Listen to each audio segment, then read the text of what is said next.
Standing in a stately Mayo Clinic library, Lily Ross reached out and touched the face of a stranger, prodding the rosy cheeks and eyeing the hairless gap in a chin she once had known so well.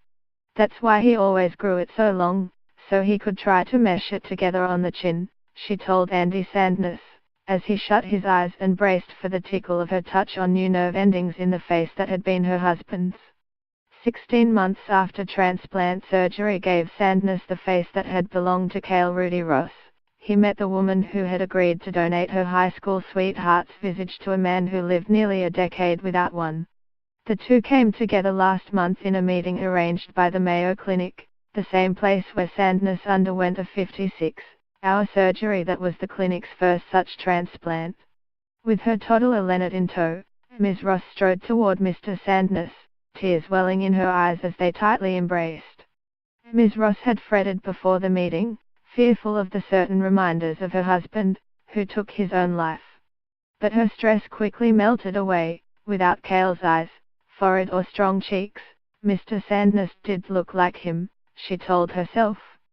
Instead, she saw a man whose life had changed through her husband's gift, newly confident after 10 years of hiding from mirrors and staring eyes.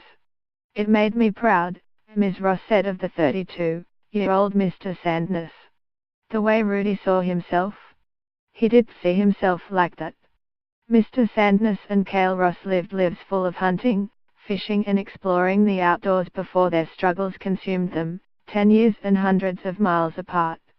Mr. Sandness put a rifle below his chin in late 2006 in his native Wyoming and pulled the trigger, destroying most of his face. Ms. Ross shot himself and died in southwestern Minnesota a decade later. By then, Mr. Sandness had receded from contact with the outside world, ashamed of his injuries.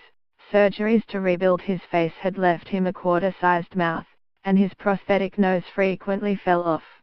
Hope first came in 2012 when the Mayo Clinic started exploring a face transplant program, and again in early 2016 when Mr. Sandness was waitlisted for the procedure.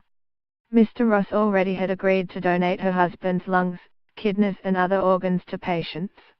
Then LifeSource, a Midwestern not-for-profit organization that facilitates organ and tissue donations, broached the idea of a donation for a man awaiting a face transplant at the clinic. Ms. Ross and Mr. Sandness' ages, blood type, skin color and facial structure were such a near-perfect match that Mr. Sandness' surgeon, Drive Samir Mahdi, said the two men could have been cousins. Ms. Ross consented, despite her hesitation about someday seeing her husband's face on a stranger. 8 months pregnant at the time, she said one reason to go forward was that she wanted the couple's child to one day understand what his father did to help others.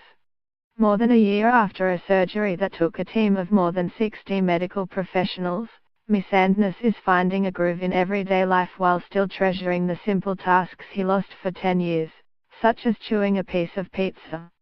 He has been promoted in his work as an oil field electrician and is expanding his world while still prizing the anonymity that comes with a normal face.